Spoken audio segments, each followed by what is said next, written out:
pressuring me or judging me or anything, right? Like my vote could turn out completely different.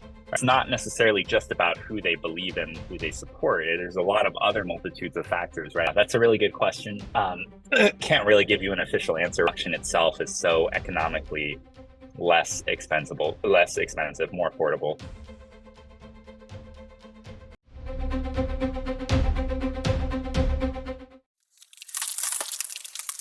Hello and welcome to Crypto Interviews. My name is Claudio, and joining me today for the second time is Kenny Lee from Manta Network. Goes under the alias of Super Anonymous because, as you can see, he's very anonymous right now. Look at the background there. We don't know where he is, right? It's like the John McAfee, rest in peace, version of the privacy Polkadot coin, which is Manta Network, of course.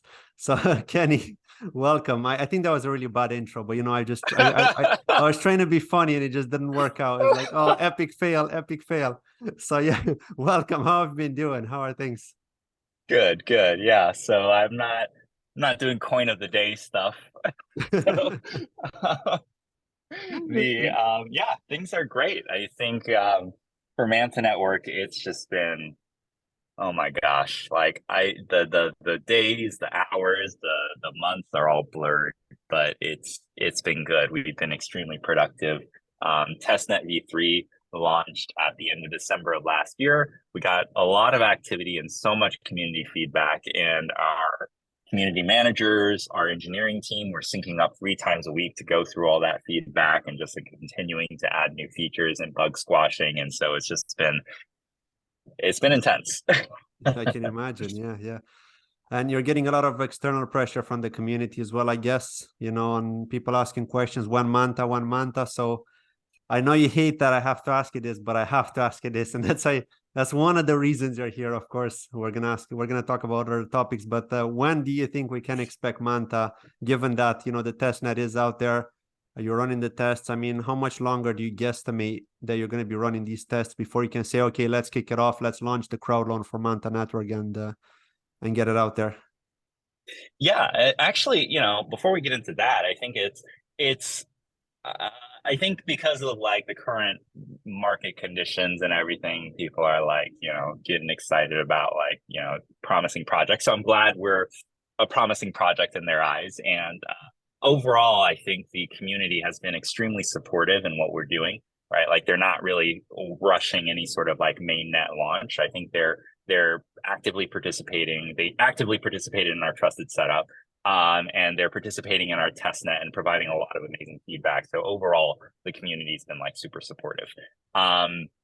In terms of like our launch timeline, right? Like first, obviously, we've got to get all the features and auditing completed for MantaPay. That's our first product coming out. And before it comes out onto Manta Network, it's going to be on Calamari. And so we're going to be releasing MantaPay on Calamari soon, TM, probably within the next month. And then afterwards, we are going to be focusing on Manta Network. But I can't give you an exact timeline of launch. Okay, no problem. But we're building. Yeah. And there's a lot of, so without getting into too much detail, currently we have several product teams that are working on building a lot more products and use cases and integrations with other projects on Manta Network that we just haven't really talked about at all. And I'm still keeping it vague because we aren't going to talk about it. But just to let you know, right, there are a lot of things happening in the background, and we anticipate that later this quarter, we will be able to start making announcements about those things as they become closer to productization. Yeah, absolutely. And aside from that, I mean, you've been going to all these different conferences and events. I've been following you on Twitter, and I saw you went across the world basically just to promote Manta, even though, the product is still in development, which is awesome because you're basically promoting it ahead of time. And so people can join the community, check it out, perhaps take part in the testnet, like you were saying, and get to test things out and see what they can expect when you will launch. So, I mean, how has that been? How have you found the communities around the globe when you are participating at these conferences and you are talking about Manta? I mean, what was your feeling? What was the feedback? I think it's been great to just meet people in person, right? Like meeting you, Claudio, right? And a lot of parachain teams as well as community members. I'm not entirely around the world. I think mostly I stick around like North America and Europe just because it's a little more convenient, and flying to Asia is going to take a lot of time and a lot of adjustment that I don't think that we can spend right now. But we do have team members in Asia as well. And so like, the local conferences there, they're able to attend also. Um, not just on the community side and meeting people in person, but also networking, building relationships, building partnerships, because the space is small, right? And for us, it extends beyond Polkadot and goes into the zero knowledge community, which right now, especially with the current sort of sentiment in the market, it seems like ZK is a very hot topic. And so being able to meet with those people, collaborate, share ideas, think about like how those ideas can be reapplied to our own innovation has been super useful. Yeah, absolutely. And I mean, what's your take on the regulation issue with privacy and potential problems that could cause down the road with governments trying to tackle down on privacy related cryptocurrency? Like a while back, I know there was some discussion about Monero and delistings and delistings of privacy coins in general. So I'm just wondering, I mean, I don't know if that's still going on at the moment. I haven't followed, but like, what's your take on that so far? Have you been following on that aspect? Yeah, good question. So definitely been following on that aspect. I think that's that's a given. In terms of our stance on all this, right? I think that inevitably, if you think about a scalable Web3 environment, right, one where there's a billion users, 2 billion, 7 billion, then you need privacy, because unlike with traditional sort of solutions that are more centralized, right, where the quote unquote privacy or the quote unquote security can be controlled or gate kept by central entities, centralized servers, et cetera, which they obviously are also resold and also exploited and hacked and all that stuff. But that's a different conversation. The point is that in like the traditional sort of Web2 space, right, you have potential safeguards on the privacy side, but on blockchain, none of that exists, right? When you interact with a project, when you interact with a smart contract, when you interact with an L1 chain, whatever you do, any sort of on-chain data, it fully touches the blockchain and gets written publicly. So you see all this information about everyone doing everything, right? And so we envision this world, and I say we as like a collective we in the Web3 space. We're like, decentralized Uber and decentralized Starbucks and decentralized, crypto payments for like, I don't know, Amazon shopping or all that stuff, right? That sounds great in theory, but if you apply that without any sort of privacy filters, then that is a recipe for disaster on the individual level, which means that the individual has absolutely no privacy. We see everything you buy, whenever you buy it, where you're located, et cetera, et cetera. And then on the governmental level as well, because if you think about countries, right, protecting their citizens and, against like enemies of state or other bad actors, right, how can a country possibly protect their citizens if the public blockchain data is fully public, right? And so I think at the end of the day, what this requires is some type of balance here. And so, from a product perspective, I think like that's something that not just us, but like all privacy projects can really think about for applications and use cases that are truly scalable and beneficial to Web3. And that's the first part. And the second part is, I think privacy right now, and I think like, decision makers, policymakers are aware of this, but privacy right now, right, I think it gets the same sort of rep as Bitcoin back in like 2011 or 2012, where it's like, oh, you use Bitcoin, you must be like, gambling or buying drugs, or like you're a bad person or something. No, I mean, like, I'm not judging. I'm not saying like, drug users are bad people or something. I'm just saying like, Be careful, example. be careful. But now we're seeing, institutional funds get involved. We're seeing, the exposure of Apple and Facebook and, all these other enterprise tech companies with the FTX collapse and all that stuff. And we know everyone's got their hands in the cookie jar, and it's a whole different ball game now, right? Like when you talk about Bitcoin, it's no longer about all those sketchy things that people assume it's about, right? But like people are really thinking about this as a store of value, at like, an alternative to gold and all this other stuff. Privacy, I think, is kind of at that beginning level where people say, oh, you're using privacy, you must have something to hide.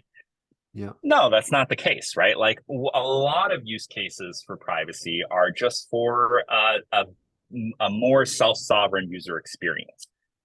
For anyone who's not using privacy, right, and you're active in Web3, in crypto, I'm willing to bet that you've probably got a bunch of different wallet addresses, right? Why do you have a bunch of different wallet addresses? Maybe because you don't want people to know all of your wallet addresses. Maybe you don't want the person who's sending you, a payment for a coffee to know like all the NFTs you hold. And so you give them a different wallet address, right? And so it's like everyone wants privacy, but for some reason, when the idea of privacy is brought up, people are like, whoa, whoa, whoa. Like, Yeah, I that's think very you're a true. bad person, right? So Yeah. I think like as a community, we just have to kind of step up that conversation and be a little more mature about thinking about like the actual applications of privacy. But I think we are trending in that direction, right? Like, especially nowadays, we're seeing a lot of use cases at hackathons that people build out that are like, hey, let's do this, but let's add privacy and see what that does. And it miraculously really enhances the user experience. I think like prior to our recording, right, we're talking about like kusama voting, right? Would the vote turnout be different if everyone knew that their vote was private? Maybe, right? Like, I Yeah. mean, knowing that I can vote however I want without anyone knowing what I do or pressuring me or judging me or anything, right? Like my vote could turn out completely different. Right. And Yeah. so like there's a lot of practical use cases on privacy that we just haven't really brought to mainstream yet. But I think that's something we're working on. Yeah. The thing with private votes would mean that you can never tell what a person really believes about you. So it's kind of hiding that true intentions, right, towards you. It's like they don't really support you, and you get to see their real face, even if I've thought they did support you in the past based on your conversations with them, and then it's like, oops, now I know what you really think of me. So Well, I guess that kind of obfuscates the knowing what's behind the scenes, and it could be better in a way because you won't be stressing out. You'll be like, all right, whatever, I got a negative vote, I don't know who it is, but yeah, it is what it is, and I just have to take it in the chin and continue. yeah. And I think like, especially when it comes to human interaction, a lot of these sort of relationships can be, and this is getting into psychology, so I don't want to get into too much detail, but like, Yeah. at surface level, it could seem like people don't believe in something or they don't support something, but when you really dig down to it, right, like for example a VC, how much money they put into one project versus another, how much they support someone on a parachain auction versus another, right? Like it's not necessarily just about who they believe in, who they support. There's a lot of other multitudes of factors, right? Like how close are they to productization, how close are they to all these other things, right? Which may not align entirely with the theme of support, but at the same time, right? Like for the best interest of your LPs, you probably make certain decisions. Yeah. So like I get it, but like at the same time, right? Like I do think like adding that layer of privacy removes that pressure of like having to conform or altogether not vote, Yeah. and encourage more like equal fair distribution of the true votes. Yeah, absolutely. No, I totally agree with you, and I think that would be fine because it would be less biased as well. Like you wouldn't have to go to that person because you wouldn't know who voted, and you wouldn't have to go to that person and talk to them and say, hey, can I ask, sorry, why did you vote nay in this case? I mean, what did I do to bother you? And you wouldn't have that kind of conversation. And it would just be like, you got the vote, deal with it. And but I think one of the downsides of private voting is like you don't know how you can improve. Like what was the reason behind their decision in voting, no for you. So I think it's one of those edge cases where it works in some cases, in some scenarios, it can help in some ways, but not in every case, right? And there are definitely some downsides to it as well. But yeah, I mean, absolutely agree with you with regards to transactions. I mean, most of the time you likely don't want people to just know what you hold. So let's talk about the next topic, and this is a bit of a hot one. It's we are in the bear market, right? And we need to know this. I mean, I ask this in every interview now.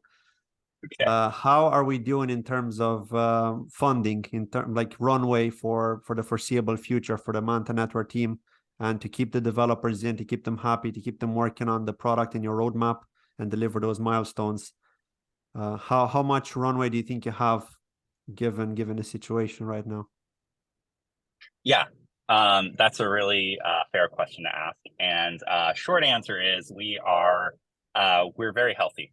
So getting a little more into detail, right? I think a couple of things that we as a team did really well is well, I guess more high level is our team, our members, at least or even now, right? We're very focused on a core mission that brings us all together, which is on-chain privacy, which is like human rights and self-sovereignty. And so I think like, when you are building something that you really believe in and you have that conviction to, make a difference in the world, I think that adds a level of, effort to what you're doing. And so, the reason I'm saying that is because during the bull market, right?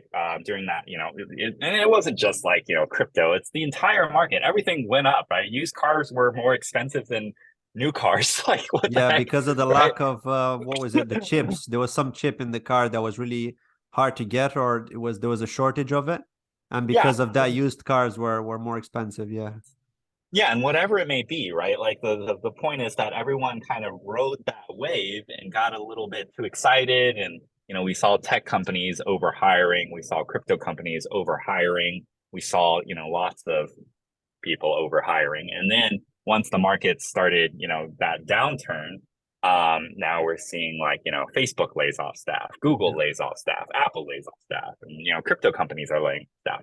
Um, During that time, right? And because we don't really, as a project, don't really expose ourselves to the market conditions, like we were, still just chugging along as a team, the size that we were, and continuing to hire as we needed core team members to contribute.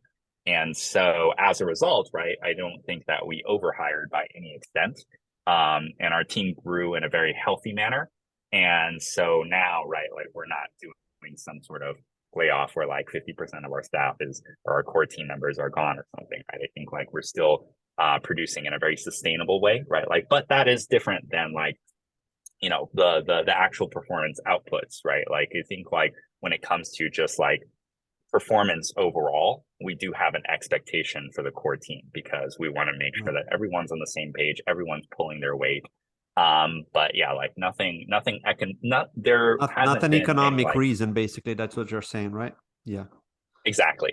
And on top of that, right, we aren't exposed to luckily any of the catastrophes that have happened in the crypto markets. And on a very serious note, that it really is a shitty situation when like you are a founder and you're working really hard and you're trying to make something work and you've got the best intentions and like something like the stable coin that you thought was risk-free collapses. Like that's just a completely unseen black swan event. Fortunately, right, like we weren't exposed to any UST, we weren't exposed to FTX, we weren't exposed to any sort of the weird other outlier side effects that kind of happen as a result of those collapses. So nothing on Celsius, nothing BlockFi or anything. And so we've been trying to keep our treasury as decentralized and on-chain as possible. And so that's worked out well for us. What about AUSD? Oh, no. So no, I mean, nothing against AUSD, right? Like we have done a very good job of just not really we didn't really convert anything, right? Like Okay. if we received USDT, we just kept it in USDT. If we received USDC, we kept it in USDC, right? Like we're not trying to, for lack of a better term, gamble or take risks or go for that, unsustainable yield or anything with our treasury, because the goal of using the treasury is to make sure that we use it for the right purposes, which is to build out the vision of Manta Network. And so we've been extremely conservative, and that's been a good decision in the long term. Right. So now that you told me all of this, and that's good. It's good to hear that you're gonna you've got enough funding to keep the core team, but it's more the time frame that I'm concerned about, and not just me, but maybe the person watching this. They'd like to know, like, what sort of time frame are we looking for before we can say Kenny is going to go into panic mode and he's going to need to take some other radical decision? Yeah. So I'd say that we're pretty healthy for the next few years. Okay. We've continued to expand the team. And we've been doing so in a very strategic manner. I mean, obviously, expansions hopefully are always strategic, except in the bull market when you just overhire, and then Yeah. unfortunately the side effects, impact hundreds of thousands, if not millions of people. But yeah, we've been doing so in a way that we've been trying to be as conservative as possible about, the bottom line, the expenses, while also bringing on board more team members that are, can have that conviction of, on-chain privacy. Okay, sounds good. Cool. Thank you, Kenny. Right, let's move on to the next topic now, from funding to canary networks. So you've probably seen, I'm sure you've seen that a lot of parachain teams are considering, if not totally migrating from the canary network over to the main one and putting all of their attention towards the main one, but maybe partially right now. And then, I mean, I'm getting that feeling, and from my chats with other founders, that a lot of them will eventually be migrating and abandoning their canary, and they're just going to be testing on their test networks. So they don't actually need a live test network like a staging one, which is Kusama to Polkadot or Calamari to Manta right now. I mean, you've only got Calamari right now, so it's different in your case. But I mean, once you launch Manta, do you still see a utility for Calamari, like realistically, from a testing perspective? I mean, for just overall, like, do you really need it, or can you actually test on a test network before you deploy to Manta? Yeah, so I think the idea of Kusama deployments as a test network, um, has never really sat too well with me, because you're not in an actual test network, right? Like, you're using fake assets. You're using like crypto that just doesn't have any value, right? Yeah. Like, and it's just like buggy, and things break, and you can lose all your testnet assets and all that stuff, and it's fine, right? But like, when you say testing on Kusama, I mean, that's a totally different story, right? Like, when someone loses their assets on Kusama versus when they lose it on Polkadot, right? The feeling's the same.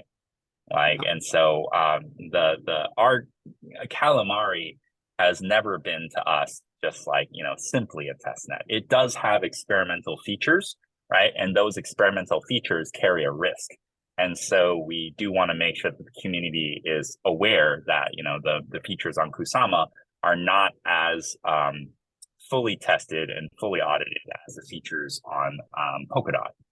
But at the same time, right, we're not going to just use Kusama as our testnet. That's what we have Dolphin for. Dolphin is our testnet, just Yeah, like Moonbase is Moonbeam's testnet. correct. And so for Calamari, right, like, we are looking at it from the perspective of, okay, this is a project that's launched in a different ecosystem. And so, those ecosystems have their own needs. And I think that eventually the needs of the ecosystem on Kusama may be different, or very likely will be different than the needs on the ecosystem of Polkadot. And so, like, I think, like, the products that we release and how we release them and what their use cases are and the nuances and the functionality definitely could change. But I mean, we don't have any plans to like stop supporting Calamari. Right. So now for the foreseeable future, everything should be fine. Yeah. Cool. Let's talk about the issue with the dual coin system, because I know it's called dual token, but in reality they are coins, right? Because they are used for governance, for transaction fees, so they're coins. So the dual coin system, we've got KMA, and then we're gonna have the Manta coin. So what's your opinion on keeping these two coins? I mean, do we really need that, or can we have just the Manta coin across Calamari and Manta, managing both? Would you see any problem with that? Because we know that, like, Fala Network are doing that with Kala, their canary. They're using the same coin across two ecosystems at the moment. So it Yeah. definitely works, but the question is, why wouldn't you guys at Manta do the same, for example? What's the reason you would keep them separate? Yeah. So the reason why is because we're specifically, I think this goes back to the previous topic about, like, the fate of Kusama and Calamari. And it goes I think more so towards the productization and the use cases. Our current hypothesis is that the ecosystem, and it's kind of like how it's shaping out, right? Are the ecosystem, the users, their interests, their activities, the use cases, Yeah. they're going to eventually be very different between Polkadot and Kusama, right? And so if the hypothesis were that they were all going to be the same, and it's going to be the same ecosystem, and one's just going to be a testnet and the other one's going to be a mainnet, then I think that one token for us works. But because they're not, right, because we're going to have such diversity in these sort of use cases and ecosystems, we want to leave that flexibility, at least on the on-chain governance side, to decide, where these products should be heading. And so I can't, because I don't think we can give a guarantee that in a year or two from now, Manta Network is going to look exactly the same as Calamari Network. Because there's no guarantee of that, I don't think it makes sense to just unify as one token. Okay, sounds good. Fair enough. I mean, that's a good explanation. So do you have any plans to integrate EVM with Calamari or maybe even WASM? Because we're seeing a lot of attention towards this technology now, and it is easier to use. It's more convenient in many cases. So do you have any plans in that regard, and are you able to talk about them if so? Yeah, of course. I can talk about some of it because, I think that's really where the power of the Polkadot ecosystem comes in, right? Because with XCM, we're actually able to connect and service decentralized smart contract applications. And so we've been working on and continuing to work on cross-chain remote transacting and our own Manta APIs with Moonbeam and through ZK Validator. And so, what we've been able to do is, so far, we're able to allow users to transfer their assets from Moonbeam to Manta, privatize those assets, and then send those assets somewhere else, all through Moonbeam's interface, right? So, from their perspective, it's like, okay, I'm clicking this, and then MetaMask says send, and then all of a sudden I do a private transaction, right? And so, we're trying to extend those use cases so that other smart contracts and applications on top of Moonbeam are able to use our privacy preserving functionality without breaking the user experience tremendously on their smart contract side and their own user experience. So long story short, yes, we are thinking about ways to integrate with EVM and WASM and that sort of composability, the interoperability, right, with the Polkadot ecosystem has given us a tremendous advantage because, at Manta Network, we are focused on privacy, we're focused on cryptography, we're focused on ZKP. That's what we know. Moonbeam, they're focused on EVM. They know smart contracts. They know dApps on top of EVM and Solidity-based contracts. And so, we're bridging the two areas of expertise to create a use case that, where both of us can support our own side of the expertise. And yeah, we are looking into WASM as well, but we haven't really made anything public about that. So I'll keep it there. It's coming. Very soon we'll hear Kenny talking conferences about WASM and EVMs and all the fun stuff mixed with privacy. But I do have one final question, if that's okay. And this is about the recent parachain auctions, right? We've seen a lot of self-funding happening now because it's just so cheap to get a slot, self-fund. So there's no need for a crowd loan. Then they'll just list on exchanges. And if people are interested to purchase, they can just go on an exchange whenever they list. So, I mean, given the current situation that it's so easy to self-fund, I mean, are you still going to hold a crowd loan for Manta, or are you considering self-funding? Oh yeah, we're definitely considering the self-funding side. I think when parachains first began, right? Oh my God, I don't even remember the exact amount of DOT that Akala and Moonbeam used to win their parachains, but it's nowhere near that amount at this time. Yeah, it was millions. I think it was millions of DOT, if I remember correctly. Must have been over at least, over 5 million or so, maybe even more. Yeah, it was a lot. And so at that point in time, right, the crowd loan was definitely a requirement. I think for Manta Network, right, we had the squad game event. We had a lot of ecosystem supporters on the community side, as well as people who did our trusted setup and all that stuff. And so in terms of the community and the users and stuff, we're already, I think, at that stage. And then that combined with the fact that the auction itself is so economically less expensive, more affordable, right? I think it's a very big reality of getting our own parachain. Yeah. And if that's the case, I mean, I know a lot of people took part in that public sale that you had for Manta. I still remember that with Token Gate, if I remember the name correctly, I think it was, or Token, what was the name of Token that? soft. Token Soft, that's it. Yeah. So yeah, I remember that. Those are the cool times. But I mean, they're obviously going to get their coins, I guess, right? Once you're launch and everything's going to be all right. But Of I course. mean, what are you going to do with the allocation that was meant to go for the crowd loan? Are you going to rework your tokenomics altogether, or what are you going to do with those, with that percentage of Manta? Yeah, that's a really good question. Can't really give you an official answer right now, but it is something that we're definitely thinking about in terms of community building and stuff. So yeah, Okay. gives us a lot of flexibility. Cool. That's good. Okay, cool. That was it. I mean, from my side, I think I've asked you everything I wanted to ask you. You've answered everything. So thank you very much. Kenny, I appreciate it. Good luck with the upcoming launch with Manta Network, of course, whenever it's going to happen. We're looking forward to it. We're going to keep an eye out on it. We'll update the community, of course. If you're not already subscribed, please consider subscribing to this channel. Hit the like if you enjoyed it. Leave a comment below telling us what you think. And you can check out Kenny and Manta Network. The links can be found in the description of this video and also in the pinned comment. Till next time, thank you for watching. Bye-bye. Thanks for having me, Claudio.